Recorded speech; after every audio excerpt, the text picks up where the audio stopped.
Welcome to Books and Besties, the virtual book fair.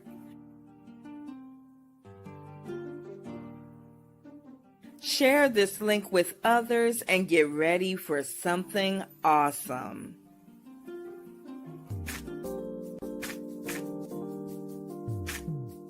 Books and Besties, the virtual book fair.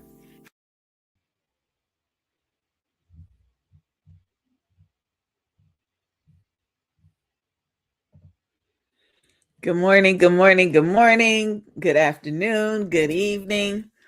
Whatever time zone you're in, we are grateful that you have joined us for today's episode of Books and Besties. I am Dr. Angie B. I'm your co-host for the day, and I really feel this in my spirit. This is the day the Lord has made. I'm rejoicing and I'm glad about it. I'm just glad in it. I'm glad with it. And I hope you join me.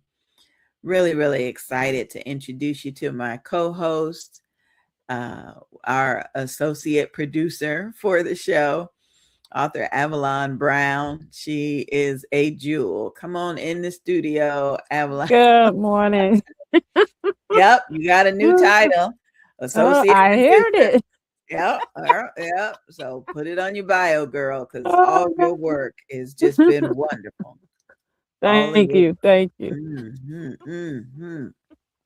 So, how's the weather where you are? It's a rainy day today. Oh, Cloudy and rainy. Okay, no snow on the ground? No. Okay, that's good. They keep predicting it, but it hasn't come yet. Okay, that's good. That's good. Yeah, it's kind of sunny here in Jacksonville, Florida. There's a chill in the air, but we still got the sunshine, and I'm grateful for it. Oh, that's good. That's good. Mm-hmm. So, what you been up to this week? Writing? Well, yes, helping others and working on my book about my son, and the trials and tribulation he went through and how I saw it, through a mother's eyes of him going through addiction, being homeless, and then coming back to church, going back up. And now he's a certified chef, got his own apartment and doing well. So I'm writing about through a mother's eyes of me, how I felt, how I was seeing it as he was going through it, and the obedience that I had to be to God, and the hurtfulness being obedient because, God was telling me to get out the way, let him go through his lesson. And, as a mother, we be trying to hold on to those apron strings, and God was cutting it. So it was something I also had to go through. So I'm just writing about my experience. That is incredible. Yeah. Because, I raised daughters, and cutting the apron string, you definitely want to do that. But,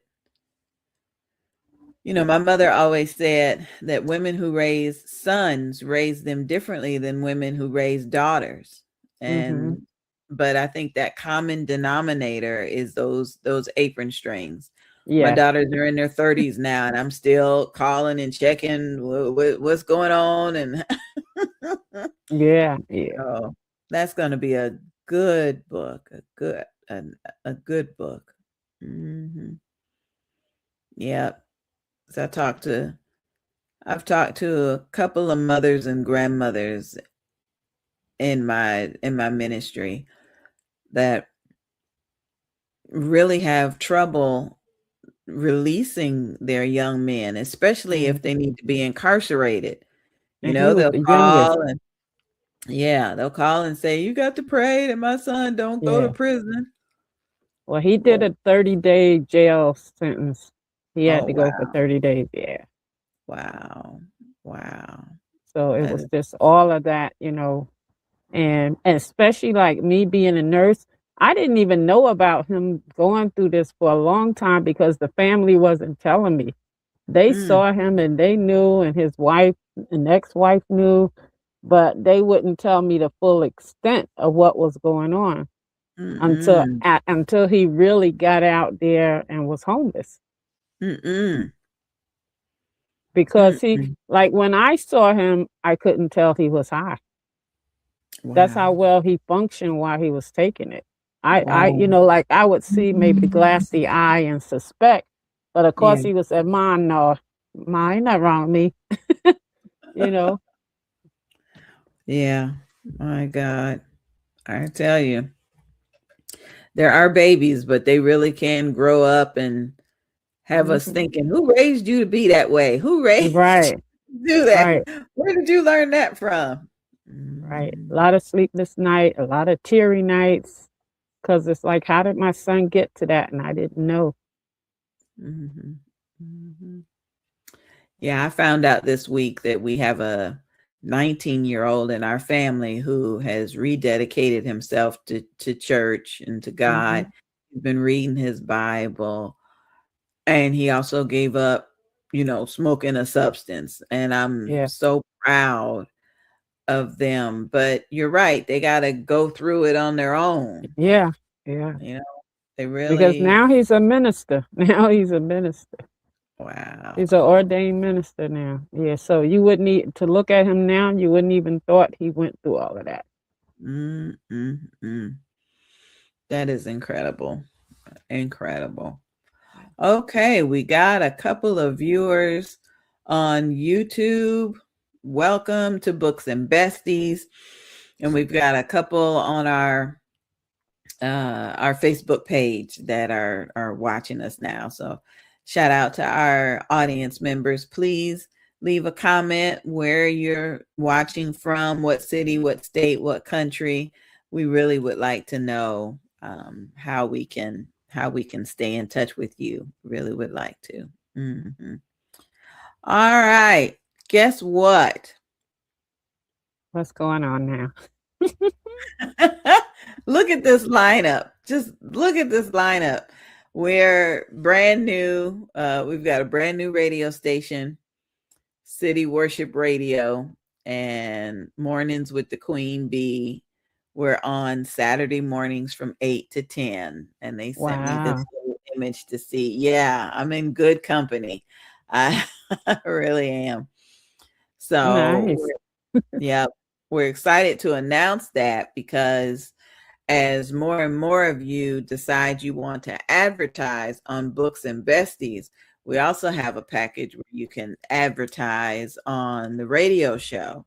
So that show is on Saturday mornings.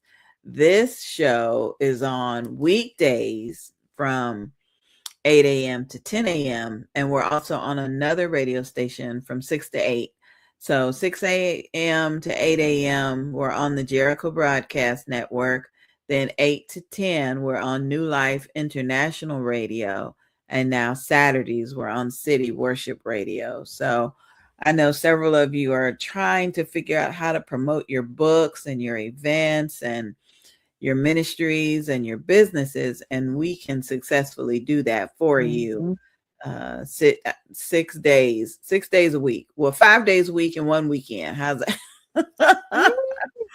So I just wanted to be able to put that out there. I was so honored to see this when they sent it to me. I truly was. That's So. awesome. Yeah. Mhm. All right, looks like James D. White Sr. has arrived. And so we'd love for you to tell us about him before we bring him into the show. Okay, now James D. White Sr. is a devoted minister, accomplished gospel singer, two-time cancer survivor, Mm, actor, and a published author with whose life reflects faith, perseverance, and purpose. Raised on a farm in South Jersey, wow, his early roots in church and music shaped a lifelong calling to serve and inspire. He has shared the stage with gospel greats such as Douglas Miller, James Moore, Timothy Wright, and Tremaine Hawkins, using music as ministry to uplift others. Ordained as an elder, he has also helped establish churches and mentor believers within the faith community. A survivor of both colon and prostate cancer, Mm, mm. James' testimony stands as a powerful witness to God's sustaining grace. He is the author of You Can Make It Through the Storm, and If You Did It, You Own It, with more works forthcoming, whether through ministry, music, writing, or acting. James D. White Sr. continues to live and speak from the place of unwavering faith and resilience. Oh, Jesus. Yes, Thank yes, you, thank you, thank you. yes. Welcome to the show. Good morning. Welcome. Good Good Good morning. morning. morning. How are you? We're great. I'm great. Good. Yeah, Good. Great. I know I am. And I'm honored to meet you. Thank you so much. Yes, yes. Pleasure to meet you both. So many Mhm. accomplishments. Where do we start? We're going to let you start telling your story. Oh man, my story is I've been abbreviated story. I've grown up in church, grown up, dealing with certain different things in life. Um, I'm a son of three. I have three siblings, well, two siblings passed with me. I'm the last one. I'm the only one left. Um, I've just been through different things in life, but I thank God He brought me through. And, Amen. it's just I've learned to thank God for everything, Ooh, good yes. good Yes, yes, good and bad. yes. You know, Wow. What made you decide to write this book? um, well, because I went through a bad time in life. Going through in 2014, was diagnosed with colon cancer. You know, um, I didn't want to believe it, so I waited a year. I waited a year, and but God kept me, and it did. The great cancer didn't grow. It stayed the same. So I had that taken care of. Um, then in 2022, 23, I was diagnosed with prostate cancer, and that was a biggie there. But Yeah. through it all, I've journaled everything going through my life. I like to journal things down, and I just think the idea for the book was I wanted to inspire others. Cause I know a lot of people that who hear the word cancer and give up. Hmm. And God didn't say give up. That's when you put your more trust into Him. That He's going to bring you through, and that's what I did, and that's what He did. He showed Himself faithful. So this is myself. This the books I write now, I show myself faithful to God. Mm, Let people know, you can make it, no matter what you start. Right. We're either going through, we're coming out, or we get ready to go back in. So yes. this just gives you Yeah, that's strength to true. keep on going. So the book, If You Did It, Own It, what is that about? That book is about accountability. I don't know if you know people that want to place blame on things. Say, well, I didn't do it, but yet they want to place the blame on other people. But you got to be accountable for your own stuff. You know, you can't pass the buck on. If you did it, own it. I'm a Mm, father of 9 children, and I'll tell everybody, look, I was not a good father. I was out in the streets. I was doing my thing, but I had to learn that I had to go back to think of what I did and talk to my children and say, look, admit to them, look, I was not a good father to you. And mm, I have to, and I've been building my relationships with my children. We're all good now. Because mm. it took me being responsible and being accountable for what I did. And Yes, the book Lord. Yes. and the Yeah, book, yeah. the book just tells people to be accountable for what you do. It's Yes, saying I'm sorry doesn't hurt. It doesn't make yes, you any weaker. It makes you stronger to say I'm sorry. You know. yes, yes. You Can know. we back up just a little bit? You said something. Yes. You said you got diagnosed and then you waited for a year. What Yes. what were you waiting for? And I, what Mhm. Well, my father, I'm a product of my father. He was a hard worker, and I believed I work. So I said, well, I gotta work. I gotta be a busy bee. I gotta work. I gotta provide. I gotta provide. So I said, I'll be all right. But God, I just thank God because that could have grew. Yeah. Right. But I've learned from that now. I've So learned. at what point did you give in though? Um, the point I gave in is when I realized, well, my father. I looked at my father. My father worked, and he lived to 104. Mm. He all he did was work, and I didn't want to be the product of not enjoying life. My father died and didn't get a chance to enjoy life because he was so busy working. And I thought I had the mentality of, well, I got to work, to provide and not enjoy life. But that's not true. Mm-hmm. You know, you got to enjoy life because life is short.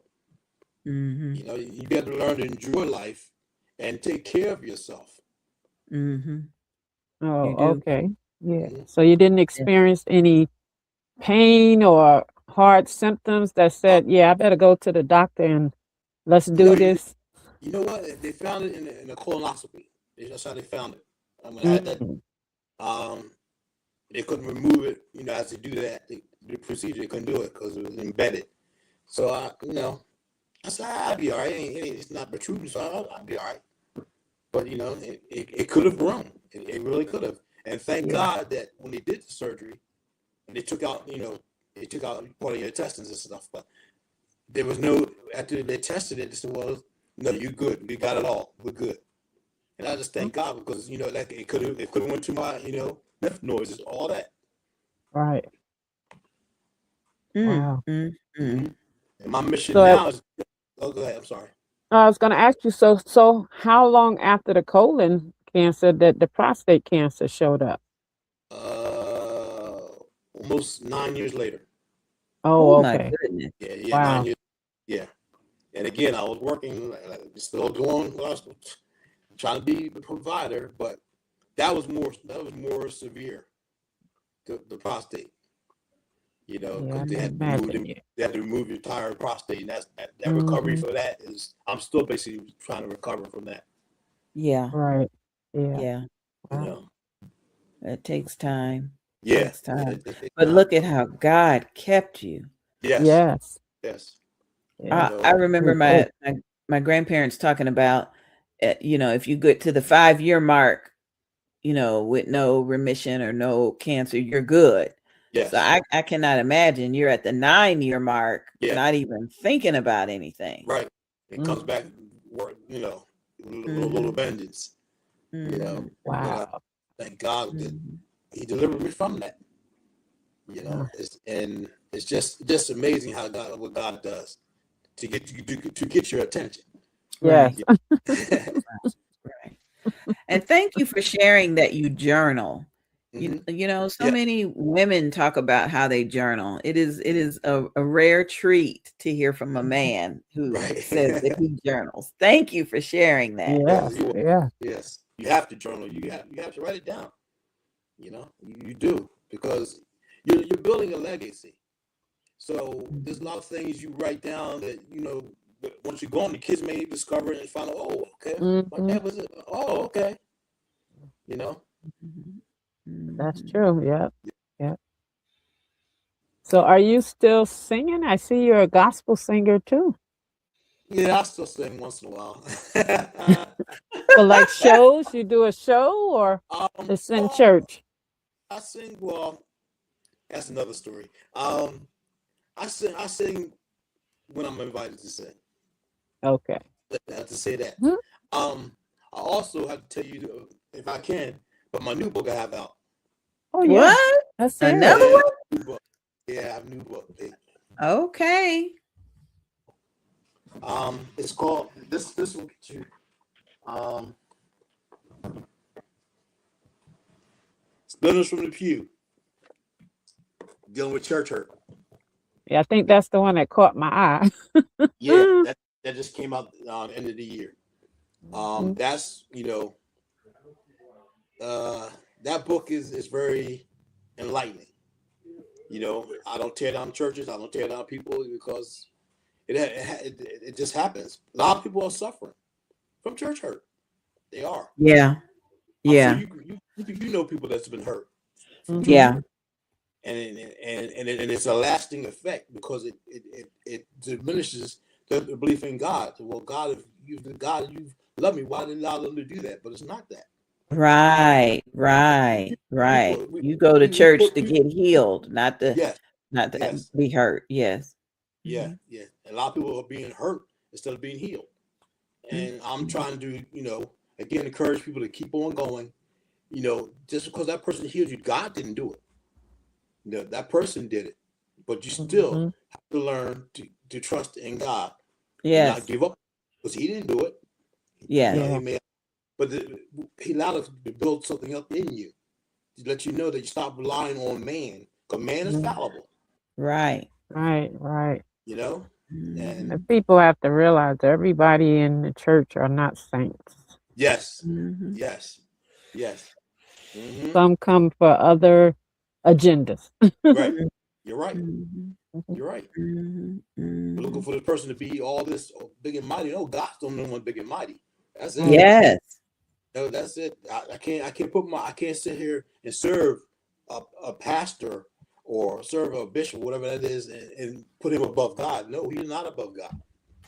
God is first, and that the book deals with a lot of people that's been hurt, Mm. including me. Brother James, I want to put your contact information on the screen so that people Okay. can reach you. Is there an email or a website you'd like me to link? Yes, you can go to James D. White Senior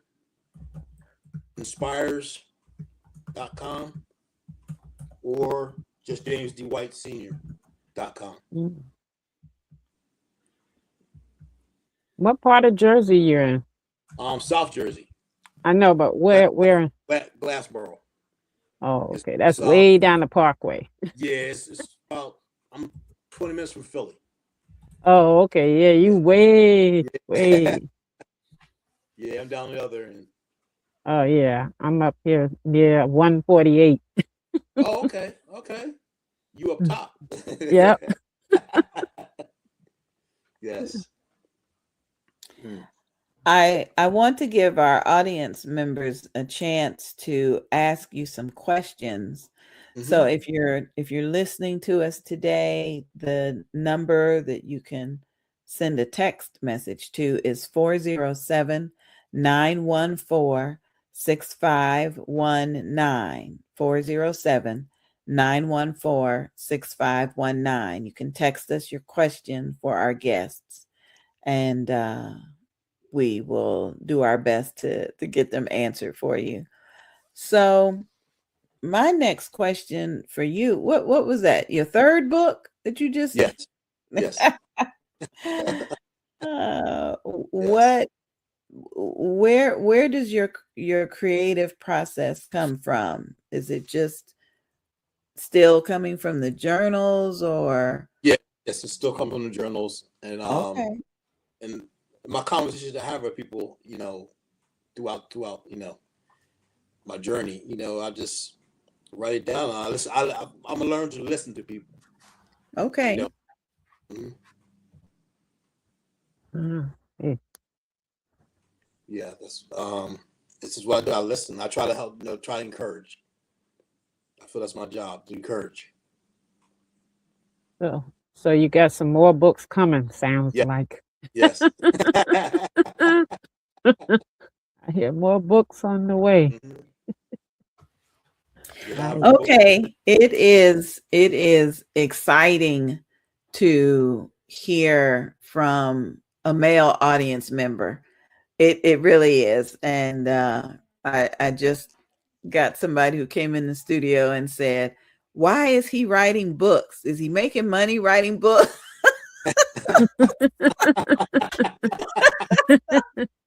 So I have to thank my interns for uh, watching and chipping in. But how is this man making money selling books? I want to know. uh, it's not about the money. Trust me, it's not about the money.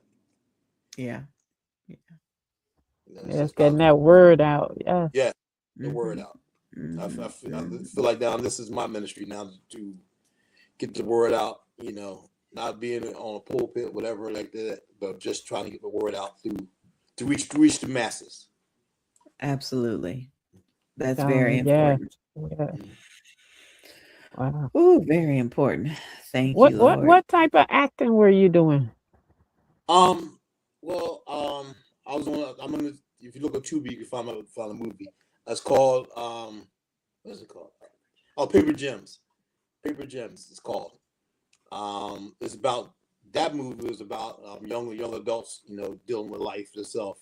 I played a father figure in the movie. Also, there's a series coming out, hopefully this year. It's called Losing My Pride, and I play a police officer in that. So it's, You just sweep it like, oh, that's a big thing. It's like,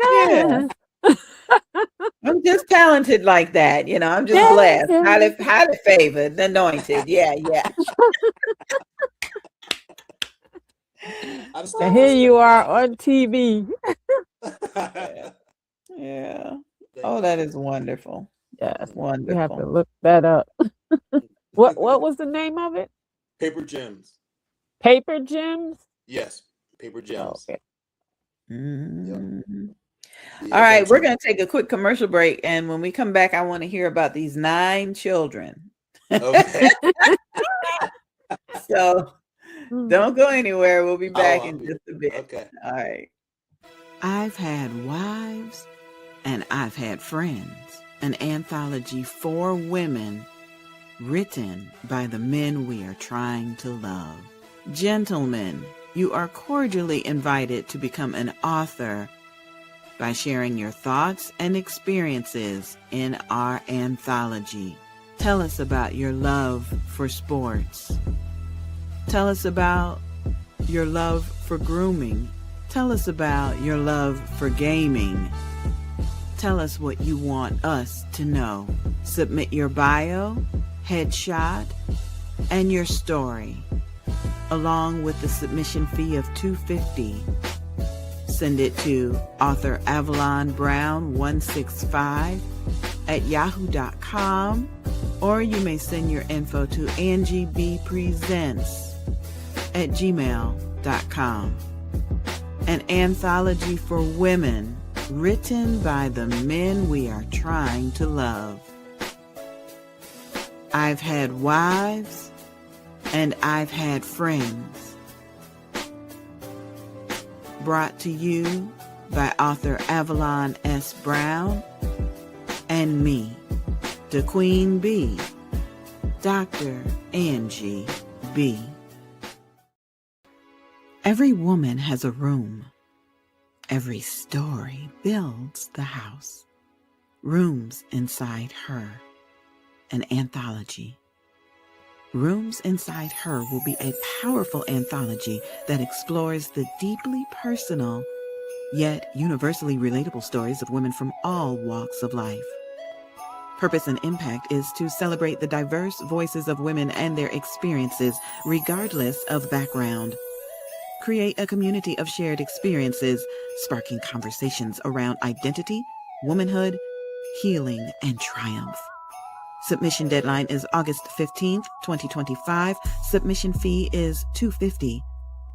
Send an email to sisterbatten@gmail.com, sisterbatten @gmail.com. Rooms Inside Her.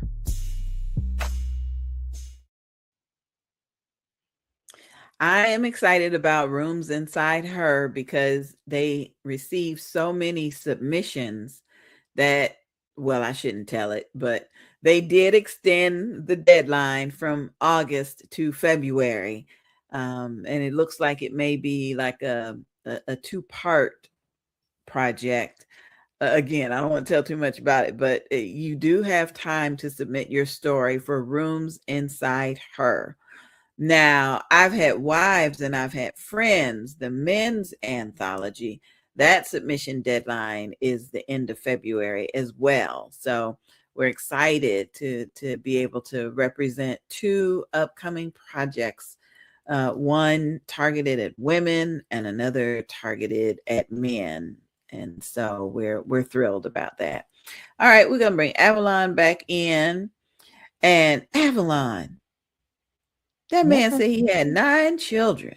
Come on back He in, did. He Brother did White. mention he was in the street at one time, Uh, right? I'm sure this is during his street days. yes, yes, yes. But Avalon, if he wrote a book about each child like you do, you write a Oh book about yeah. all your children and grandchildren. Yeah, he'd be writing for a while. Each have a different character, I'm sure. Yes, yes, Yes. they are. Yes, they are. Give, give us the testimony of 9 children, sir. Tell us what we need to know. Well, I started out young.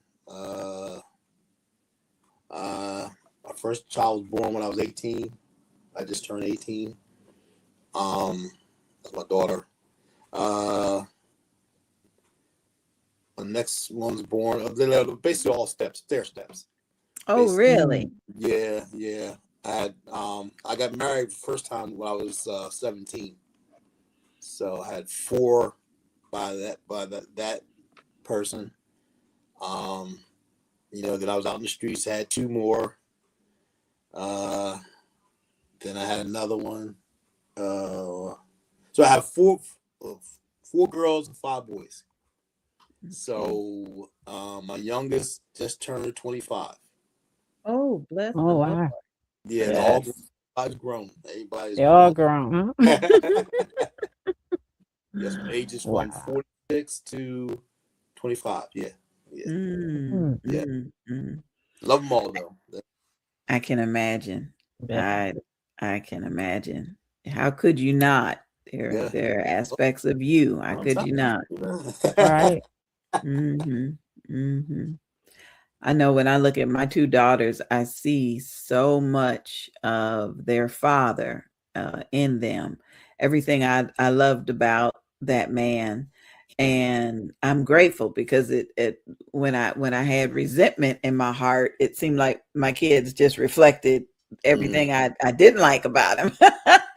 So Mm, it definitely made a big difference Right. to change yeah. my heart and how I looked at things, and it's a beautiful thing. Yeah. I appreciate that, and yeah, be sure you keep writing because Oh. I, yeah, because I know even if it was just one child, they would want to know Mhm. more about you, Yes. um, Yes. Yeah. and What having do it they come from. Go ahead, think? sweetie. No, I was gonna ask him what do they think about his writing, They're proud his of me. book. Yeah. They're proud. I'm like I told them, I'm trying to build legacy and let them know, about their father, you know, um, what I went through, my shortcomings. And I try to, even though children gonna be children, they're gonna do what they want to do. But I try to advise them, okay, you see what I did and what I did wrong. I'm trying Mhm. to help you guys not to go that path, but it's your whatever your destiny is, it's your destiny. But my job is Right. to let you know where I can try to help you where you fall short, or Hmm. give you a little bit of advice. But it's up to them to do whatever what they're going to do. Right, Yeah. right. But That is a always blessing. remember, God is the author and finisher. Mm, Right. Right. mm, mm, mm, Right. mm, Yes, that's mm, so true. I love Very it. I true. love it. I love it. We have one question that just came in, and I'm trying to pull it up so I can ask you. But here it is. Are you doing book signings? And if so, how do you get them scheduled? I'm still working on that. Um, Okay. Okay. Hopefully by February I should have something set up. Okay. Um, yeah, hopefully by February, because I'm planning. Well, if it helps, I usually will ask a friend or a cousin or somebody that I know, And I usually ask them if I can come over to their home, invite 2 or 3 friends, which Right. ends up being, a lot more. Right. But I bribe them with saying I'll bring a fruit platter or something, and those little beginnings, Yeah. those little beginnings, that's something you can put together, Right. quickly, Yeah. and yeah, that'll work. That'll work. Okay, Mr. White, we're gonna put you backstage for a minute. If you can hang Okay. around, we want to introduce you to some of our other guests that are coming Okay. on the show. But I thank you for your time. I Thank thank you for you. your joy and your Thank you. wisdom. I Yeah. know so Thank much. you. We'll stay connected. All right. Yep. Thank Yep. you. Mhm. Yep. Thank you. Oh my goodness. He's a jewel. He's a Yeah. jewel. All right, Avalon, tell us about Tony. He is waiting in the wings, ready to pop in and tell us something Okay. good. Hmm. Tony Lindsay is the author of 17 books, Oh, goodness. spanning from mystery, urban drama, speculative fiction, young adult literature, and short stories. His Wow. work has appeared in the Chicago Defender, Ni Digo, Mega Paper, Mm, Sakanda, mm, Timbuktu.com, and other literature publications. He wow. has contributed articles and reviews to national platforms. An accomplished educator, he holds advanced degrees in creative writing, English and editing, and Mhm. multicultural literature, and has taught at colleges and universities across the country.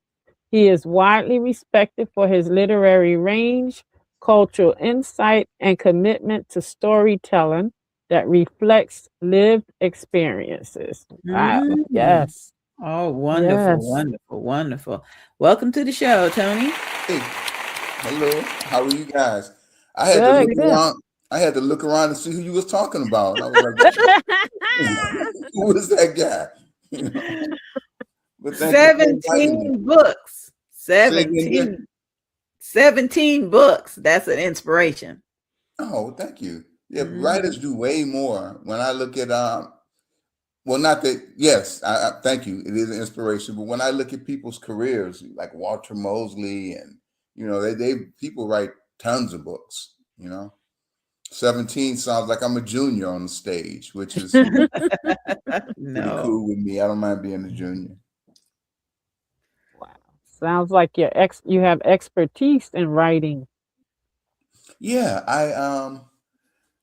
I knew early on that's what I wanted to do, but as an undergraduate, I wasn't sure. I kept writing, but I didn't major in English as an undergraduate. I majored in psychology, which helped me get my first jobs out of school and all that. But later, when when I read about writers, because I studied writers' lives, and I was like, well, they major in English, they get MFAs, and so that's what I did. I went back to school. I got an MFA, then I got an MA, and did some editing stuff. So I looked at what other writers. I mimicked my life after what I'd seen other writers do, like Sterling Plump, Hakeem Adabudi, along those lines. Mhm. Wow. So you're developing characters in your books. Hmm. How does character development work? Do you just dream about Sophia, or you just make up Jeffrey because of a friend that you have? How does your character development, how does that process work for you? Well, usually for me, one character will be vital to the story, right? Mhm. And then I'll ask, well, what does this character look like? And then I'll ask, well, what would this character do in this situation? Oh, wow. Everybody starts out as me, right? Well, what would I do? But then I was like, well, no, it's not me. It's about what would a female do in this situation? What would a white person do in this situation? And then things develop, things start. As far as traits, I get them from, people I know who are alive, or things I've seen, or I imagine how that person would act in that situation. If, let's say if Alan was Alan is a male escort in this new book. If Alan was arrested, how would he respond? And then I think about who he is and put it together. Think about his background. A lot of the development starts from what I initially write, and then I develop from what was initially written. Does that answer your question? Yes, it Yeah. did. Because I write based upon a testimony. I write whatever God tells me to write. And so if it's a hardship or something that I went through, I I am fascinated by people who can create characters. It fascinates me. So I would love to write a novel one day and see if I can develop characters. And so I'm Well, gonna think take your about a advice. situation. What would you like to see different in the world? What would you like to see that's there change? Like, Yeah. what would you like the environment to be no pollution, a clean planet? Okay. Um, and think about how would you react if the planet was clean? How would Oh you wow. react if you were white and the planet was clean? How Yeah. would you react if you were a man and the planet was clean? How would you Wow. react if you were a rich man who made money off fossil fuels and the planet was clean? Oh, Yeah. wow. Yeah. Yeah. Yeah. That's a good one. That's a good Oh, one. okay. Okay. Listen, I want to put your contact information on the screen so people can reach you. What do you prefer? A website or an email address? You can get me on Amazon. I do have a website. It's um ooh, wow. Oh yeah, pen for hire, pen-for-hire.com. But you can buy the books off Amazon.com. Just Tony Lindsay, Lindsay. Put that name in Amazon, and the books will Amazon or Barnes and Noble, and the books will pop up. I'm on Facebook, and that's pretty much it. And writing.night@gmail.com. Send me an email. And the pen for hire, PEN hyphen the number 4 or Yeah, the number word. 4 Okay. hyphen Hyphen hire. hire.com. Okay. Look up And under then your name you and see can if I got it email me right. directly at writing, WRITING .night, NIGHT @gmail.com. Okay. That's the Okay. quickest way. Or you can Thank Yeah. hit me on Facebook. I respond. thank you. What I'm did not you too say your busy. latest book is? You Oh, mentioned your what if I latest don't? book. What if I don't? It's a murder mystery. It's really good. It's a page turner. People finish it in 3 days max. Some people have finished it in 2. It's a good story. You have It's the different. cover? Can you hold the book up? Oh, sure. Let me see. What if I don't? Okay. Oh, Yeah, the Wow. nice. cover's a little controversial. I had some people that wouldn't put it on their sites because of the cover, but I wanted it. I wanted that Mm-hmm. cover because it was vital to the character. Talking about characters, it was vital to understand this person. So, the graphic person did a good job of capturing her. So I wanted it to be on the cover. Absolutely spectacular. Nice. That Nice. It's a Do you good have a story. do you have a favorite character out of all of your books? Not really, but I have a frequent character because I've written a series of mysteries called the One Dead series. This isn't part of that series, but I've got one dead preacher, one dead doctor, one dead lawyer, and one dead activist. Wow. Oh my goodness. Each one of those is a novel, and the main character is David Price, and he Mhm. is middle-aged guy, lives in Chicago on the South Side in Inglewood, and he's a bodyguard, and he gets pulled into all of these different situations, and there's always a murder, an activist, a preacher, a doctor, a lawyer, and so he's probably the most frequent character. But Mm. I did a vampire book, Melody Knight. That's this one. She's a Mm. fun character. It was so much fun writing her. But again, I wouldn't say she's my favorite. And this one has a female hit person, a hitman. So that was Yeah. pretty, so Wow. I don't have a favorite. I like all of them. Even the ones that other people don't like, I like them. Like our kids, we don't have a favorite child. We Right, just, right, right. yeah, They're we all just my favorites. They are vibe. my Yeah. favorites, right? Yeah. Exactly. That's good. That's good. Well, when we come back from this break, we've got just a couple of questions. Like Latiska Powell said, sounds like very interesting content. So very interesting content from Latiska, and I appreciate you for watching, sis. It is good to hear from you. Okay, we're going to take just a quick break here on Books and Besties, and when we come back, we'll bring Brother James D. White Sr. back on the screen so he can introduce himself, and we'll see what happens after that. We'll be back. Living with anxiety and depression can feel like you're drowning. Come join a tribe that will help you press through parenthood and life. maternalmattersfavored.org, mmfavored.org. Mommy, why do I have a cold? Written by Avalon Soulette Brown. Dedications. This book is dedicated to all of my grandchildren. You are always coming to hug and kiss Nana, especially when you have runny noses, sneeze, or cough. Nana loves you. Let's work together to keep the germ population down. Mommy, where do colds come from? Why do I have one? Mommy, why do I have a cold? Written by Avalon Soulette Brown. Narrated by Sonia B., Sandra B. Produced for audiobook by NGB Productions. And narrated by me, the Queen Bee, Angie.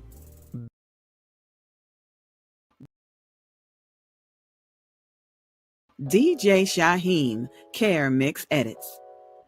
Explore innovative fusion music of hip-hop, house, Afro beats, and gospel genres all rolled into one perfect mix. Visit the world of a gospel praise experience as DJ Shaheem shares his new edit packs, filled with a remarkable experience. Enhance and elevate your worship experience through praise as we embark on a new and unique purpose to glorify Jesus and what he has been able to do in our lives. If you are looking for a different vibe in your worship and praise experience, this will definitely keep you moving and inspire you throughout your day and week. These mix and edit packs are not only for DJs and radio stations, but are meant for gospel music lovers as well. Take time out and visit DJ Shaheem Care Mix Edits for your music source. Support the ministry as we reach others and draw them closer to Christ. Stay blessed, safe, and encouraged. DJ Shaheem Mix Edits. .sellfy.store. I'm so encouraged because we've got two strong men as our guests today. Our associate producer, Avalon, has done a wonderful job getting them scheduled and preparing us to meet them. It's a rarity. I believe it is a rarity to find a man that pours out his heart into a book, much less a Black man. And I hate to say it that way, but that's the way. I was born in 65. So my grandparents talked about that. Men are going to keep their thoughts and dreams to themselves because they don't want to either be disappointed or don't want somebody to punish them for even having an intelligent thought, much less write it down. And so I'm a little emotional right now having Brother James and Brother Tony here, just talking to us like we belong, like they don't mind sharing what they're sharing. So Avalon, we're gonna bring you back on stage right quick, and I just want to thank you for scheduling them both because I'm learning so much. Yeah.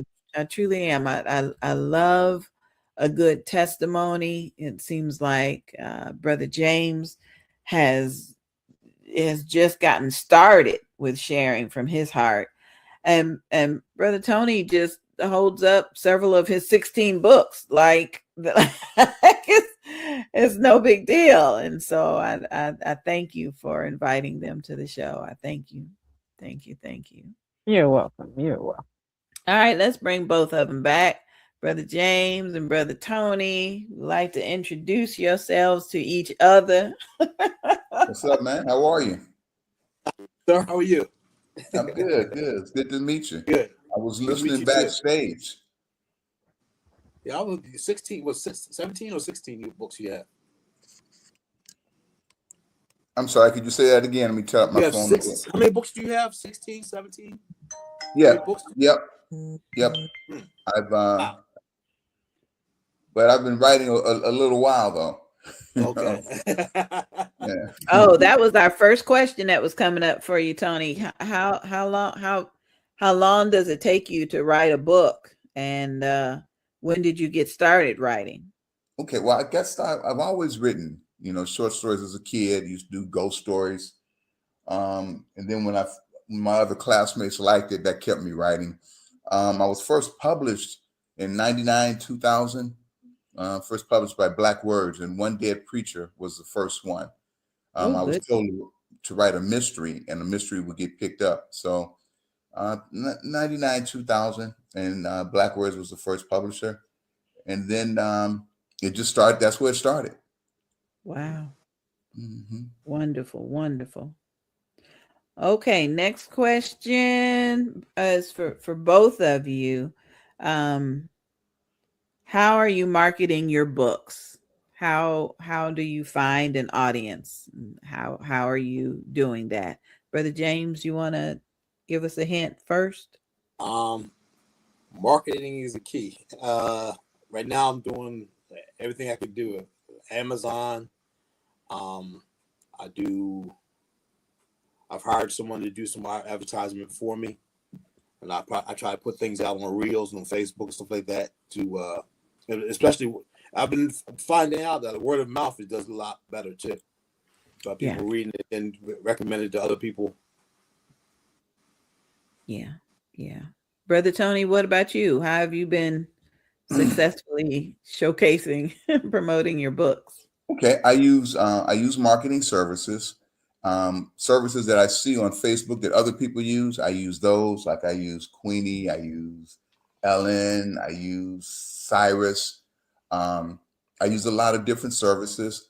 I try to keep track of people who've emailed me, and I email them back. I have my own database of people who I've been sending out emails to. I should have probably, and this is something I'm giving advice here. Like when you do events, have people write down their emails. That way you can reach them. I should have done that, but I was poor because I get so wrapped up at the event. But I've known people who do that, and they're successful with that because it generates your own personal list. Um, Mhm. Services, I send out a lot of emails. Facebook, I contact book clubs through Facebook, Twitter. Um, that's pretty much it. Oh, and I go to events. I don't go. I used to go anywhere. Like I'd go down to Florida, Cincinnati. Now I kind of stay in the Chicagoland area. Since I've been doing it a while, my people, you know, look forward, or when I send them a note, they'll buy the book. Or so I've got a group of people who read me, and they tell others about me, and that works out pretty good. Mhm. Mhm. That's good. We're going to share these tips at the end of this month. We're going to share your tips at the Fresh Book Festival, which is in Daytona Beach, Florida. Oh It is the wow. largest book festival in the state, and every time we learn something from each other, we share it. So I'll be sharing your tips with others at the Fresh Book Festival. Thank you, thank you. Avalon, I know you got questions. I'm trying not to interfere with No, with that. you're doing fine. You're doing fine. You're Okay. doing fine. I did want to ask Tony, is he still an educator? You still teaching at the Yeah. colleges? I currently I teach composition at Ivy Tech in Gary. English composition. I don't part time. I retired. I'm semi-retired, but I do teach 2 or 3 classes every now and then. Um, that's pretty much it. Spend a lot of my time working, writing, um, looking for publishers, for agents. So this career is always, you're always developing, you're always pushing, you're always trying something new. So that is the that's how you stay in your readers' minds, right? You got to stay out there as best you can. Yes, Mhm. yeah. Mhm. It makes a lot of sense. A Hmm. lot of sense. Now, I want to know from either one of you, what do you think the biggest challenge is in sharing a story? Is it that you wonder if anybody's gonna like it, or uh, uh, uh, what's a challenge that may have come up in the writing process or the promotion process of your book? Tony, you can take that one. You should be doing it longer. No worries, no worries. As far as you said, the promotion and the creative part of it. Yeah. Okay, so as far as the creative part, um, what I do is I build it around the conflict, right? Um, Once I have a protagonist, there should be an antagonist. And Mm. sometimes I want the antagonist to be as strong as the protagonist. So that's a Mhm. challenge for me. As far as the marketing, the best example I have right now is this cover, right? I wanted that cover. Um, a lot of the press release places didn't want the cover. I Oh, don't wow. know if it would have been better had I given in a bit on that. I don't know, but I stuck with it, and it hasn't. So, and it's a learning process, right? Even since 1999, 2000, I'm still learning things. But so I guess the difficult part as far as marketing, for me, is listening. I don't. Mm. Yes. Uh, I'm still kind of, I like it, so Right. this is the one I'm Mhm. going with. And that's been an advantage of being, uh, for this book was self-published. And the advantage was I was able to do with it what I wanted to do with it, Right. so, Mm. you know, Right. we live and learn. Mm-hmm. Okay. All right. Next question for Brother James. Do you have a favorite publisher that you work with, or are you self-publishing, or tell us I, about that? I'm doing a little bit of everything. I've worked with uh, so far 3 different publishers. Um, I'm happy with the first 2. The third one, I'm not so much. Um, Mhm. it's to me, uh, to find a good publisher, you just got to research, research, research. Um, Yes. um, a lot of people know they want to charge you astronomical fees for doing nothing, or saying they promise you something that they're going to do for you, but they don't do it. Mm. So since I'm new at this, I'm trying to listen to Brother Tony to see what he has to offer. Because this is my first go around, so I know. I'm trying to learn what I'm going to be a sponge to learn whatever I can learn. Yeah, Yeah. Yeah. Well, I went through a couple of publishers too. Mm, Yeah. Now I'm all self-published. right. Yeah. Yeah. I I start out with each book trying to find a publisher. I prefer to have a publisher. If we are aligned. I've been fortunate. I haven't had any really bad problems with publishers. Um, I've had some good ones: Black Words, Penknife Press, Urban Books, Third World Press. So I've been fortunate to have publishers that knew the industry, that were established. Um, I have, and my experience with self-publishing is when I couldn't find a publisher, then I self-published. Um, so it's a learning process. Personally, I prefer to have a publisher because they know the ins and outs more than I do, and they can market the book better. I get more book sales when I've had publishers than when I've done as a self-published. That makes sense. That makes sense. I got it. Now, earlier, Tony, you mentioned something about an agent. What's the importance of having an agent? Why should an author have an agent? If you're fortunate enough to get an agent, that's somebody who knows the publishing industry, right? These are people who know who's looking for what. So ideally, because it doesn't always happen, I've had 1, 2, 3 agents,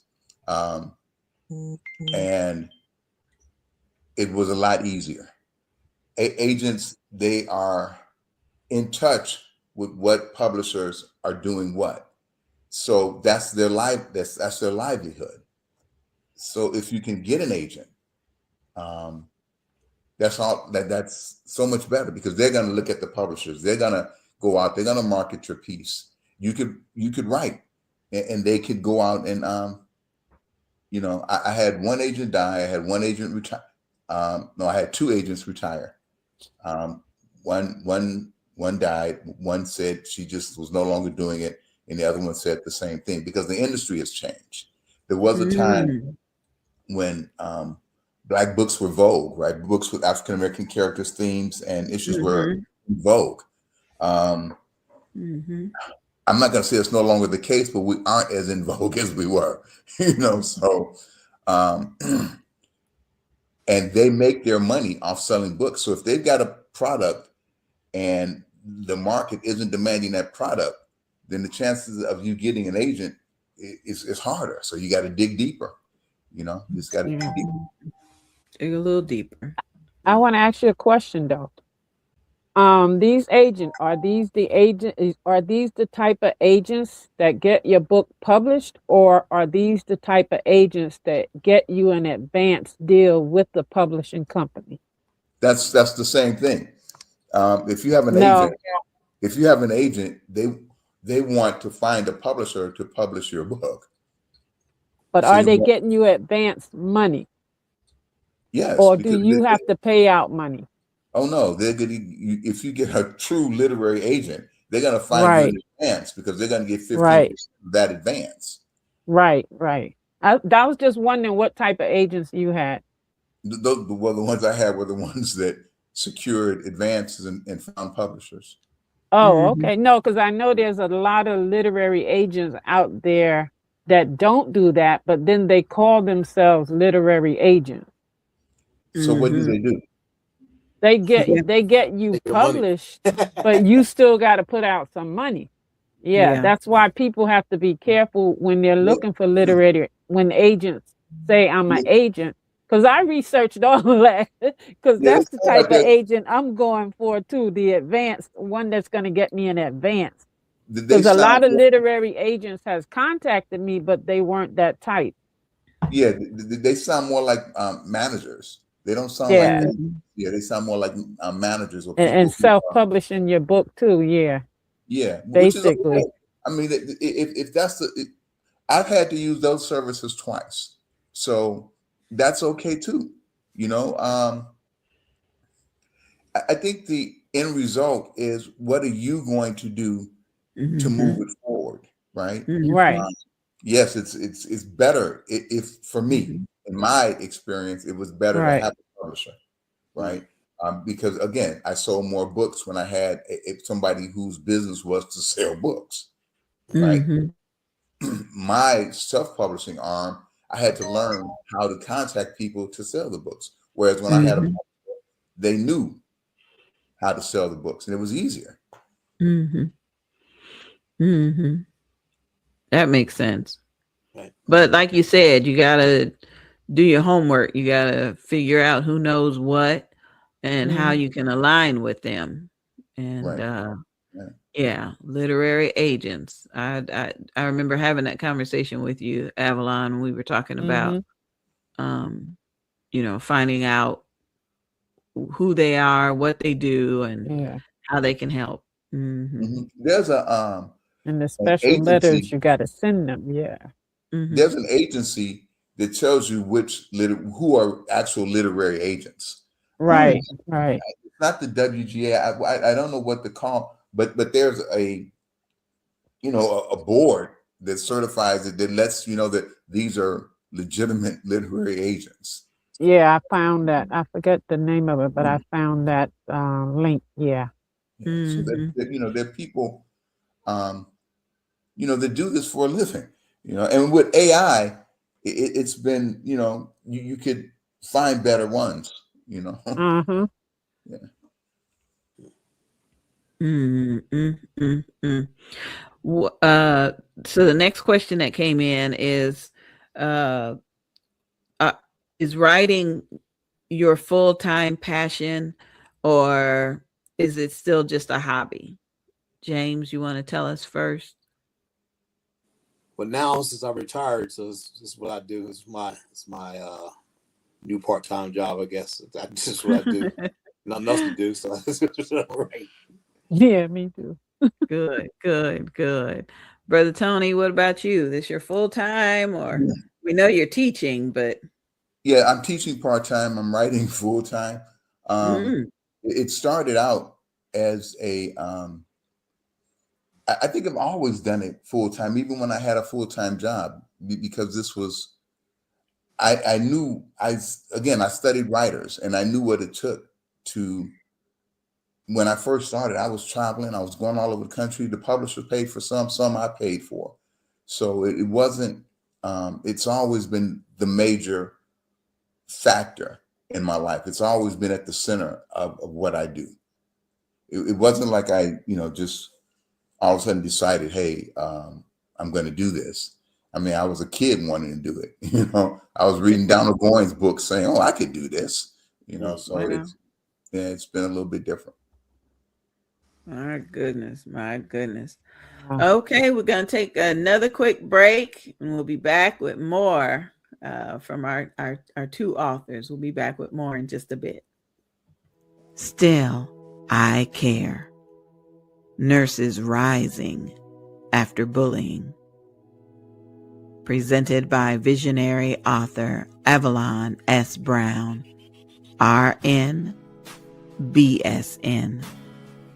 Still, I care.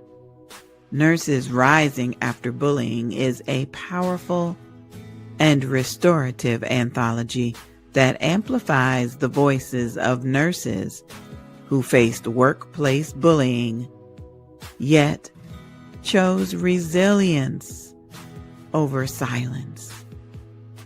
Within these pages, their stories uncover the unseen wounds behind the scrubs, where whispers, exclusion, and systematic mistreatment tried to dim the light of compassionate hearts. But these nurses did not surrender. From quiet tears in the break room to hard-won triumphs at the bedside, this collection celebrates the courage, purpose, and unwavering care that embody the true spirit of nursing. Whether you are a nurse, a healthcare leader, or someone who has ever felt overlooked, this book will encourage you to rise, advocate for others, and believe that healing is always within reach. Still, I care. Nurses Rising After Bullying. Presented by visionary author Avalon S. Brown. Please allow us to introduce you to one of the graduates of our YEP program. Hi, I'm Sandra B. I live in Michigan. And yep, I'm an author. YEP, Youth Entrepreneur Author Program. Our goal is to initiate literacy in students and lead them to entrepreneurship through authorship. Our mission is to identify and invite organizations to participate in this program. Students participate in virtual writing workshops where they are encouraged to write their stories and provide reviews of stories read. We ask you to support our youth. For a donation of only $50, your company or organization will be mentioned as a youth supporter in the next audiobook. Send an email to yup.I'mAnAuthor@gmail.com to provide a scholarship for a young person to participate. Yep, I'm an author. Proceeds are accepted and disbursed by NGB Productions. And now, these students are authors and entrepreneurs. Follow us online. Just search for Yup, I'm an Author on Facebook. Use the hashtag Yup, I'm an Author. Or call 407-914-6519. That's 407-914-6519 for more information. This program is sponsored in part by NGB and Barty Productions. Yep, I'm an author. We remain excited about the young people that are excited about writing books. And so the YEP, I'm an Author program is recruiting now. We'd love to have a few more students that want to write something before school dismisses for the summer break. That way, during the summer break, they can be selling their books. So that works out wonderfully. All right, Avalon, let's come on back in. Yes. I'm enjoying the conversation today, so we're gonna bring our fellas back. Before you do that, Oh yeah, I go just ahead. I just want to put out one of the links that I have that I use because I just really found out, I guess in the last month, about these type of agents. So the link is quarry that I use, quarrytracker.net/agents. Oh, And and it has all the different literary agents that can get you in advance to a book deal, but each one of them have different requirements for how you would submit the letters to them, what type of letter, whether it's a book proposal or a query letter. So okay, you have to read up about each one of these and make sure that you're conforming to what they want in order, you're not going to always get an acceptance. I think I done wrote about 10 so far letters, but this is the link that I use. And it has okay. these are the literary agents that can get you in advance. All right, sounds good. I'm glad you got that information. Thank you, honey. All right, we're gonna bring Brother James back in and Brother Tony back in. I appreciate you both. And next question that we have is, what genre do you write in? That's the question. What is your genre? James, can you tell us? I am self-help, religious, inspirational, yeah, stuff like that. That's what I do. Oh, okay. And Brother Tony, what would you consider? I write in urban. I write mysteries. I write thrillers. I write speculative. Um, and I do short stories. And I do young Oh. adult. Young adult. Mm. Yeah, I've got. I try to do different genres, um, only because there's different readers and I've got different points I want to make. So I'll, mix genres. I've written, like I said, 4 mysteries in the One Dead series. I've got one outside of the What If I Don't? It's not part of the series. My speculatives includes Melody Night and also Urban Affair, which was Street Possessions. So I've done different ones, different genres. Mm-hmm.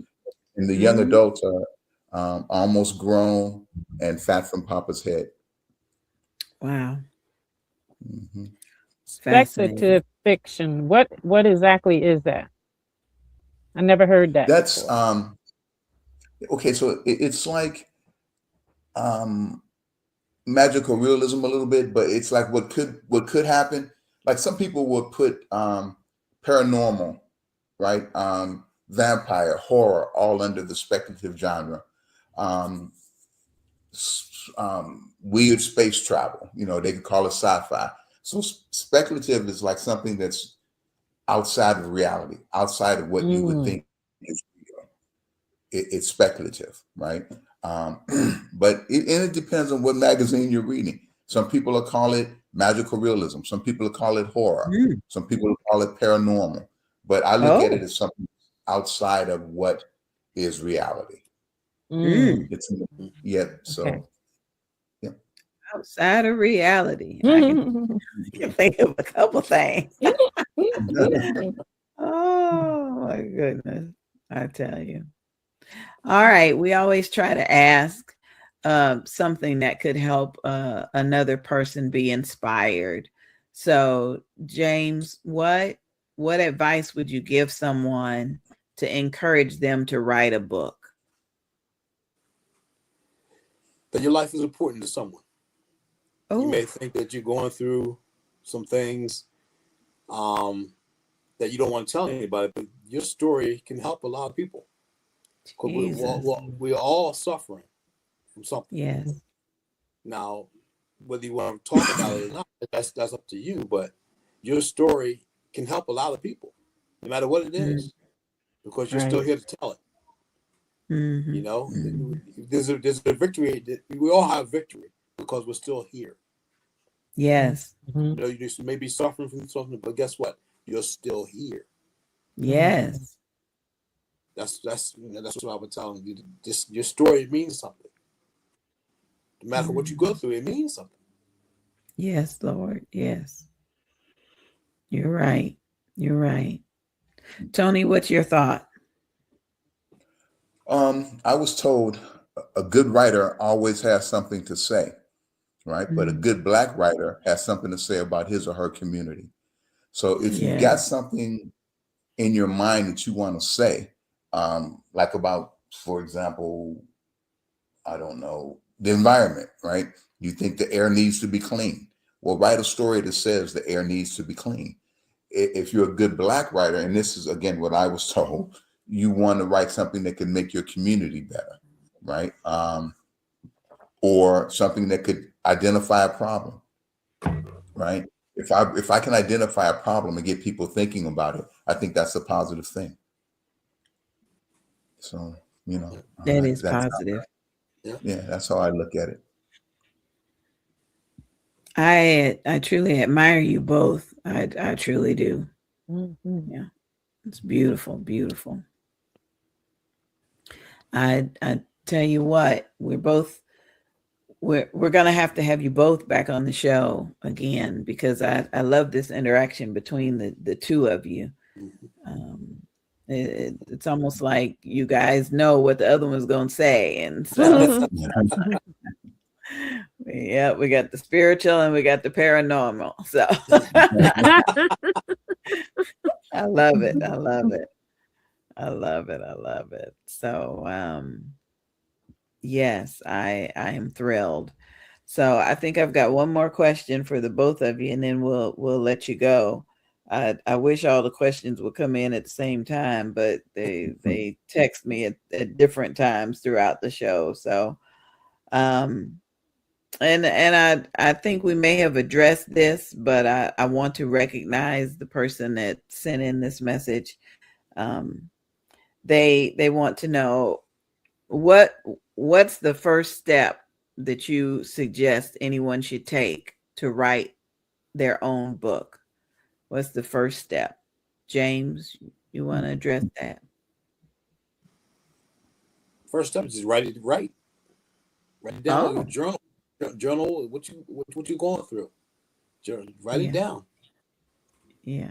That's what I did, and I wrote it and just kept writing until I was ready to put it out. Mm-hmm. That's just me. So Okay. All right. Mhm. Tony, what do you think? Yeah, I would say a couple of things could be first, right? First, know what it is you're writing about, what it is, what you want to say, but then outline it, right? I find that when people do an outline, when they can see that it can reach the end and that they have a pattern of what they want to do, then it gets finished, or at least that attempt gets done. So when you do the outline, you also want to, like you learned in school, identify your climax, know you're building to a climax, and then what happens after the climax. Have that in mind while you're doing the outline, and get people started. Okay. All right. Does that make sense? Have the end game in mind as you get started. Mm. Mhm. Gotcha. Well, if you do the outline, it'll help. If you do the outline, it'll help you know the end game. I think the only thing you really have to have in mind is the conflict. Even if it's um, how to wash a car book. Talk about the time when the point of climax would be when you're actually washing the car. Well, what happens after you actually wash the car? That's the resolution. So it's traditional narrative bell curve. And I think if you have that, if you outline that process, you'll get to the end. You'll have the, like you said, you'll have the end in mind. All right. That has been so helpful. Thank sure. you. Thank you. Thank you. Tony, do you have any final words, any final lessons you'd like to leave our audience before we go? What if I don't? If I don't, by Tony Lindsay, you can get it anywhere. All right. James, you got any final words before we let you go today? Just keep holding on, keep the faith, and let Amen. God be God. Amen. Amen. Amen. Well, our next guest, Sister Mary, has arrived. So we're going to put you guys backstage. If you have to go, I understand. But if you can stick around a little bit longer, we'll try to bring you back in so you can meet Mary. But thank you, Tony. We I appreciate you for can't hear being you on the guys. I don't know show. if I And James, thank you so much. I appreciate your relaxed nature. You make me feel like I can do it. I can chill as well. So thank you very much, James. Mhm. All right, Avalon, can you tell us about Mary Beal? Yes, Mary Bill spent many years working as a civil servant for the U.S. Department of Defense. She has worked in finance, business consulting, and accounting, and started ML Bill Consulting in 2007 to provide business administration and health and wellness advocacy to members of the community. She specialized in two areas: helps and administration. This program aids business, nonprofit, churches, and government entities. Our group serve in this ministry include property owners and potential owners needing assistance with tax matters, contracts, leases, and promotional material. Her Mm, second area is health and wellness advocacy. This program is designed to share practical knowledge to help and improve and enhance the quality of life of an individual. Their area of expertise includes physical, mental, emotional, and spiritual health for those they serve. All right. Yes. Well, I am thrilled. Welcome to the show, Miss Mary. Yes. Thank you so very much. Can Nice. you hear me? Yes. Yes, we can hear you just fine. And you're looking stunning this morning. Thank you. Thank you. Thank Thank you. you. Thank you for getting up with us. Thank you for being here. Yes. Mary, tell us what city and state, where do you live, and tell us something about you today. I live in Cordele, Georgia, better known as the watermelon capital of the world. Okay. And this is my hometown. I grew up here. I didn't stay here all that time, but I went away and came back to take care of my aging mother. So I'm here. And I've been Yeah. here for 19 years now. Wow. Mm. And I'm a young senior citizen and an old baby boomer. Yeah, we right there with you. I love it. Yes. I love it. I love it. I love it. All right. You tell us something about your book. My book, and I don't know if I can put it to the camera and get a good view. My latest book is this is my latest book. Let's see if I'm doing Right this there, right. right there. Yes. Okay. This is From Cotton Fields to Castles. Hmm. And this book is about my life. It can contain everything, but it contains a number of things that are important about my life and growing up and traveling, working. And it shows that you can be born on a farm, but you don't have to stay there. Mm. But you respect the benefit of being raised on the farm. Because I Right. think that's one of the things that led to me understanding the value of wholesome food by having been raised on a farm, grew up eating from the earth, and having to witness my mother live to be 101 and had her sanity. I mean, at her death, she was really sharp. She was mentally sharp, spiritually sharp. She wasn't as physical and as can be expected after having given birth to 10 children naturally, raised 8 grandkids. So Ooh-wee. she was a force to reckon with. Oh, So and still live to be 101. still live Oh, to be Wow. 101. Yes, Jesus. yes. So we had a great role model, a great coach, a great cheerleader in our mother. So, you know, that's kind of what's instilled a lot of this in me. Wonderful. Wonderful. Wow. Avalon, I see you got a question on your face. Go ahead. So I want to I want her to tell us about this business and how it got started. Okay, how the business got started, as I said, I didn't say, but I retired early to come home and be my mother's part-time or primary caregiver. But my mother was still in good health and she was still active and mobile. So I couldn't sit home all day. After having worked for about 40 years, I couldn't just sit at the house and do anything. And then just through discernment and observance, I saw there was a need in this community. And I was trying to fulfill an unmet need because the Lord had blessed me so with education, with experience and travel, that I had something that I could offer. Mhm.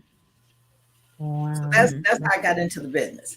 See, because I had studied, I'd gone to school, got an undergraduate degree in Savannah State University. And then I went on and I got a master's degree. And then I left the States and went to Africa State there 3.5 years, shared my experience, knowledge and experience there.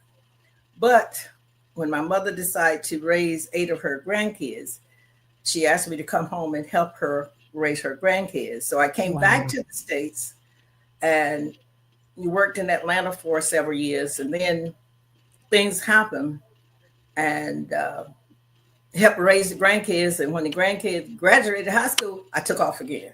So anyway, that's kind of I'm kind of have a gypsy spirit, and so that was manifested in the book. And that's shared in the book from cotton fields Mm. to castle, because once the grandchildren had graduated high school for the most part, I took an assignment to United States Army Europe and lived there for Mm. 6 years.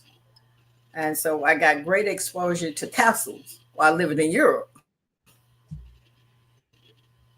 Wow. So your Yeah. mother raised 10 So kids and then that's kind of raised a 8 quick. grandkids. Wow. Wow. So you were And then came working back in to that raise three area? grandkids. Were you working in the I was area of your business before you started doing the business? yes. I was working in finance and accounting for the Department of the Army and for DOD, the Department of Finance and Accounting. So yes, I worked in that area. So I had some academic knowledge and some actual practical work experience. Mm. Mm, Yes. absolutely beautiful. Beautiful. Yeah. Yeah. Beautiful. So you said you have multiple books that you've written, Sister Mary? I, oh yes, multiple book. My first book is entitled Luella Campbell Build a Force to Reckon With. That's my mother. Can you hear Oh. Mm-hmm. me? Mhm. Yes, you're breaking up Can you just a hear little me? bit. You're Yeah, let breaking up, me yeah. yeah, let me put her backstage and then see okay, let's see if that helped any. Okay. Can you hear me now? That Yes. help? Yes. Okay. Okay. Repeat your question because of the interruption I You have multiple books. Tell us about Oh them yeah. all. Yes. My first book, as I was saying, was a tribute to my mother for reaching 100 years. And it's titled Luella Campbell Bill, A Force to Reckon With. Mm. My second book was about her transition because I Okay. thought it was miraculous. And so I wanted to capture that. Mm-hmm. My third book was about a family friend who had been a friend for over 80 years, and I became her caregiver. She lived to be Wow. 109 years. Oh. So I wanted to capture her life story, and she permitted me to do that. And her book Mm. is titled How to Live Well Past 100 Years. Mm. Oh, yeah. Second book about my mother is entitled Help Me Cross Over from Earth to Heaven. Mm. From earth to heaven. And that book is based Wow. quest from my mother during her last few months. How to help me cross over from earth to heaven. Mm. Okay. Mm. Then I've participated in several anthologies. The last anthology that I participated in was Our Journey from Girls to Women. Oh. So that's an anthology. And Yeah. I have it here. Let me see if I can share it. I don't know. This light is, I think, messing with it. But this is the book. It's several female authors that Mm. contribute to this book. And so Okay. that talks about me being a middle child, middle girl. And Mm. there's a lot of discussion about middle children. So I just wanted to give them that all is not lost when it comes to middle children. I'm one. Right. Right. Right. But I'm the seventh, biologically, I'm the seventh child born to my mother and father. But because Mm. they had such a wide gap of raising kids, I ended up, for the most part of my life, being that middle child, Mm. except until now. Now I'm the second oldest because there are four of us still living. And just as a Okay. Mm. little side note, we're all over 70 years old. Wow. Bless the Okay. Lord. I'm telling And you. thank the Lord, if I see September, I will move it over into the 80 group club. All Oh, right. yeah. Yes, yes, So, yes. so I'm looking forward to moving into the 80s club this year, if the Mm. Lord will. Mm. Okay. Yes. Amen. Mm. And then I I'm participated. Oh, go ahead. I've got a couple of questions that we asked our earlier guests. And the first one is, what advice do you have for someone who, everybody told them you need to write a book, but they don't know how to get started? What advice would you have for someone that needs to write a book? Call me and let them invite them to a Zoom workshop. Oh, okay. I mean, if they are really don't just take that advice and just start writing, I could help them get started with a very short time through a Zoom workshop than just telling them, and they can get the feel for it. Okay. Sounds good. Because good. I encourage aspiring authors. And then, because, the Bible says we older women are supposed to train the younger ones. So that's what I feel like he has kept me here to assist younger people. Okay? Book of Titus. That's exactly what the book of Titus tells us. Yeah. That's what Titus tells us. Mm-hmm. So I want to put your contact information up on the screen. Would you like people? You went out. I don't know if it's my system or yours, but we had a glitch. Is that better? Yeah, that's better. Okay. Yeah, the internet is acting up today. Yes. Tell me what your contact information is. Is there a website or an email address? There's a website. Okay. And it's MLBEAL Consulting, CONSULTINGLLC.com. And there's a contact at the end, and they will put their information and their area of interest, and I can get back to them. ML Consultant LLC.com. Yes. Okay, I got it up on the screen so folks can contact you about your Zoom workshop. That would be wonderful. And I have another website if they're interested. It's not going to be a workshop, but it's something they may be interested in to make contact with me. And that is a shorter website. And that's FLIPGA.org. Okay. Got it.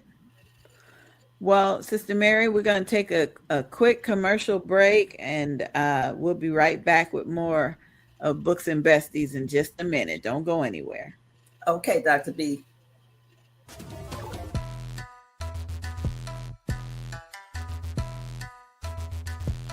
All right. Good afternoon, good morning, good evening, whatever time zone it is for you. My name is Terrell Duckworth. I'm an independent associate with Legal Shield. I retired from the military after 23 years of serving in the United States Air Force. And I started working with a company called Legal Shield. And the reason why I'm here today is I just wanted to let you know what we offer. A lot of people know the name, but they haven't seen the information. So one of the first things I always share with people is it gives you the ability to talk to an attorney without worrying about that high hourly cost. And it's affordable, not just to people individually, but to even small business owners.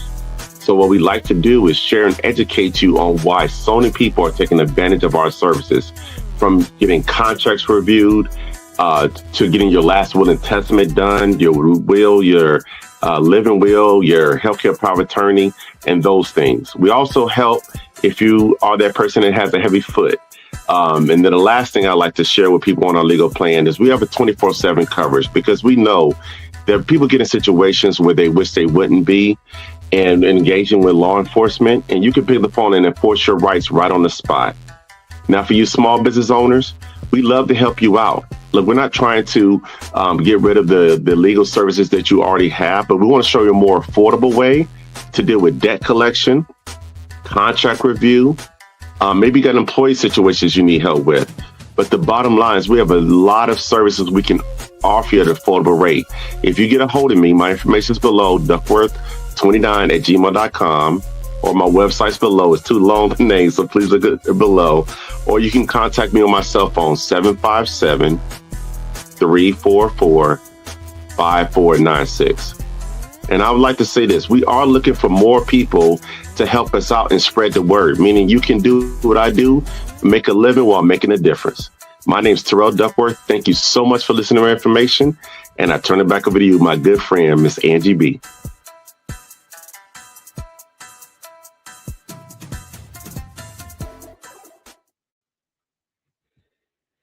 I am so grateful for Mr. Duckworth because I have been able to get my last will and testament done. I've been able to save money on legal proceedings. I truly am grateful for that. I'm truly grateful. Before we get back to the show, I just want to be sure I invite you to save the date. Save the date, September 18th and 19th. The Bold, Beautiful, and Bald Beauty Bazaar will be in Jacksonville, Florida. We are celebrating 10 years of self-love. So if you know anyone that lives with alopecia, if you know anyone that is excited about beauty and fashion, even if they have hair, we don't discriminate if they have hair. Tell them, come on and join us in Jacksonville, Florida. We've got group rates at the hotel. The hotel is on the beach with the most adorable swimming pool I've ever seen, a heated outdoor swimming pool. I'm just so excited about the venue and about our 10-year celebration. So save the date and join us for the 10th annual Bold, Beautiful, and Bald Beauty Bazaar. If you'd like more information, you can send an email to Bold, Beautiful, and Bald. That's and, A-N-D. Bold, Beautiful, and Bald at gmail.com. We'd love to have you. Love to have you join us. Love to have you join us. Okay, Avalon, come on back in. 10 years Wow. of bringing the beauty bazaar. Can you believe it? Yes. Wow. Yep, Time yep. is flying. Yeah. It is. It truly is. Truly is. But I don't know about you. I need Sister Mary Beal to come take care of me. She take care of folks. They live to be in their hundreds. I'm telling you, she got the secret. Well, she did say she came up on a farm, so everything probably is natural. Not Yes. all this artificial stuff. Yes, I tell you what, why is it everything I crave is processed and too much salt and I got to learn. So let's bring Sister Mary back in so we can get one or two questions in before we end the show. Sister Mary, what encouraged you to start writing? Truly, I have been taking notes since 1969. And what got me to start journaling was something that happened to me as a young country girl from Georgia, traveling to New York City. I happened to land at Port Authority because I was traveling by bus. And then something happened that made me become aware is that just because you're born in the South doesn't mean that you don't have knowledge, skills, and assets, because the North was always stated in such a positive that people were so much sophisticated, etc. But everywhere I've gone in the world, there are poor people, there are rich people, there are in between. Yes. And I had an experience where I got pickpocketed at Port Authority. But adhering to the advice of my mother, all my money wasn't in one place. Oh, yeah. Just got some change.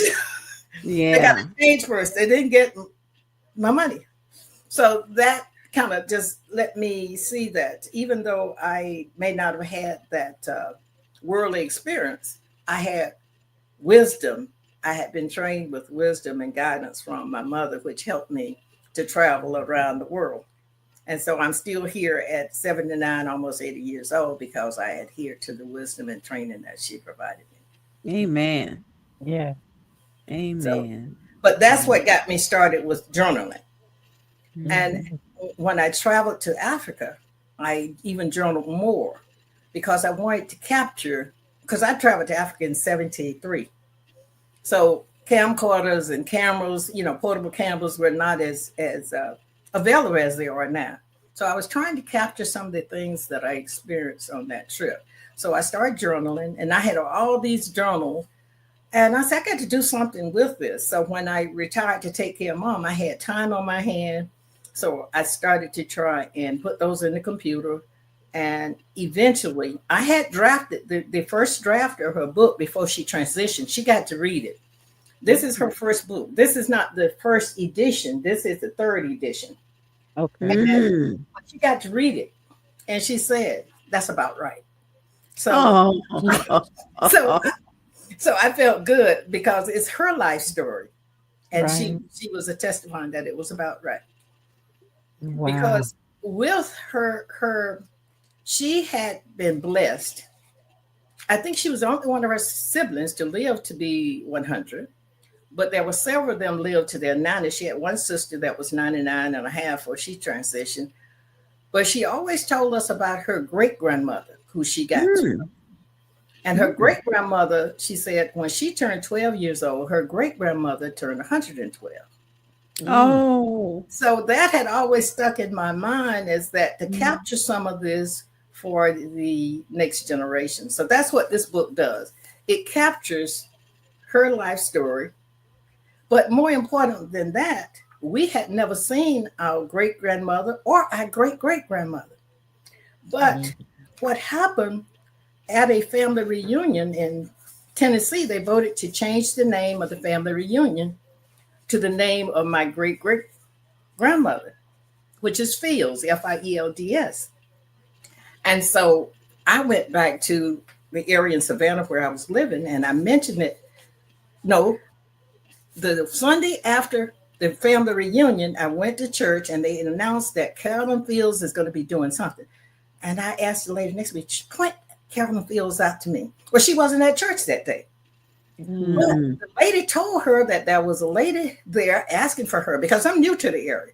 So that following Monday, her husband and his cousin comes to my house. They said, you were asking about the Fields? I said, yes. He said, my cousin has his mother's storage container, and there are some photo albums. Oh, wow. So he brought it out to my house. They came together. They brought it out to my house. So this picture was in that photo album, and I took a picture of it, and if you can see it on my computer. Oh, wow. And so what I did, I came home the following weekend. I came home and I opened up my computer. My mother was so elated. She said, "That's my grandmother." It was like, Oh, my wow. because she was the only one living who had sight that could identify this, that I knew of. So that's why I started to write and try to share these stories, this history, with my nieces and nephew, grandnieces and nephew, because we have a rich history. Because in doing so, I learned that she was half Cherokee. Oh, good. So I knew a little bit more about the family lineage. So that's what really got me started. My mother and her siblings who passing down family history information. And then my youngest aunt had pictures of our great grandmother and great grandfather, which they had talked about. So that is what I inspired me to do in this book, a gallery, a photo gallery. So in Cotton Fields to Castle, I have a photo gallery of my travels and my family. Oh, that is beautiful. Nice. That is beautiful. Wow. I love it. I love it. I love it. Thank you for sharing. Thank you. You blessed us indeed. You truly did. Yes. Yes. Well, thank you. Then I could just, there are the anthologies that I participated in.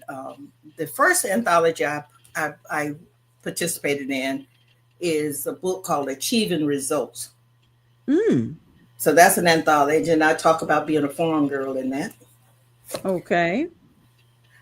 The next anthology I participated in is Unknown Battlefields. And I talk about, my stint with the military as a civilian and my interaction with military families. Mm-hmm. Mm-hmm. I also participated in another anthology addressing caregivers, a caregiver's expression, which is Okay. written by nothing but caregivers. Mm. And as I told Beautiful. you about my last anthology was Our Journey from Girls to Women. Beautiful. Wow. Nice. Beautiful. Yes. Thank you so much, Sister Bill. I I feel so good having had you on the show today. Thank you Well, so I much. thank you. I thank you. And if you get a chance to read From Cotton Fields to Castle, leave me a comment on Amazon. Of course. Okay. Yes. We can do Yes. that. We can Yes. do that. Do you have any Yeah. other closing words of inspiration for someone who may want to start a business or acting as a caregiver? Do you have any advice? Yes. I was blessed this past November. I was invited to Mombasa, Kenya to participate in an empowerment conference. So the scripture that we built that conference on was Ephesians 3:20. Mm. Okay? If you believe that there is a higher power, you can do almost anything, he says, because with him, all things are possible. All things are possible. And one of the reasons I love my mother so and we appreciate her so, because she seemed to have known people who could get the job done. And she wasn't afraid to release us to them at a young age. And so we got some early mentoring and coaching. And we were able to attend college. I'll give you a little bit of tit story, and it's in the book about my older sister. My older sister developed a brain tumor at the age of 10, and she was 4 years older than me. But my mother made sure she continued her education by enrolling her in the Blind Academy in Macon, Georgia, which is about 60 miles from here. So we had that family who were instrumental in promoting education, promoting spirituality, promoting family. So with that kind of foundation, I would not honor them if I didn't do something to help the next generation. Yes. Right. Yes. Praise God. Praise God. Thank you, Wow. Sister Mary. We appreciate you for being on Books and Besties. And the next time you write a book, get in touch with us so we can have you back on. But thank you so much for having me. It was Of indeed an course. honor. And I'm always thankful about sharing what knowledge and skill that the Lord has blessed me with that may help someone else. Yeah. Mhm. Yeah. That's good. Thank you. Thank you for joining us. And Happy New Year. Thank you. Thank you. And the best of you to the Books and Besties. Thank you. Thank you. Thank you. Thank you. Praise the Lord. She Yeah. was a jewel. Oh Yeah. yeah. Yeah. That was Wow. incredible. Yeah. I got to pick up my speed. I need to do something for my dad. Yeah. Yes. Yes. Yeah. He's a young 80, but yeah, it's about that time. It's about that time. Thank you, Avalon. I appreciate you. Oh, sure. Appreciate you too, Angie, with your new And title you done gave me. yeah, I forgot the associate title. producer. Yeah, Associate something. Oh, producer. associate producer. Yep, that's who you are. That's who you are. All right, everybody. We hope you enjoyed today's episode of Books and Besties Yes. with me and Avalon and our guests. And if it's the Lord's will, we'll be back on another Saturday morning at 11 a.m. Eastern Standard Time. Thanks, everybody, and be blessed.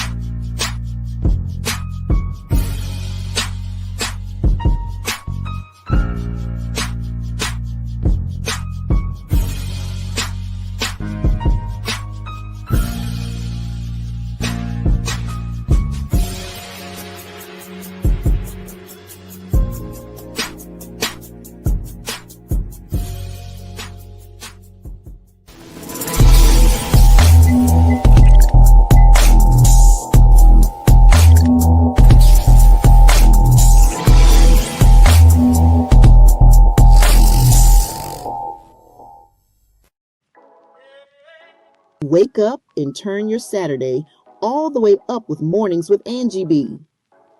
Every Saturday from 8 to 10 a.m. Angie B is bringing you the hottest and newest Christian hip-hop music with a message, beats that bless, and vibes that lift your spirit. Whether you're getting ready for the day or cruising through the weekend, Angie B's got your soundtrack, faith, fire, and flavor. Don't miss Mornings with the Queen Angie B every Saturday, 8 to 10 a.m. on City Worship Radio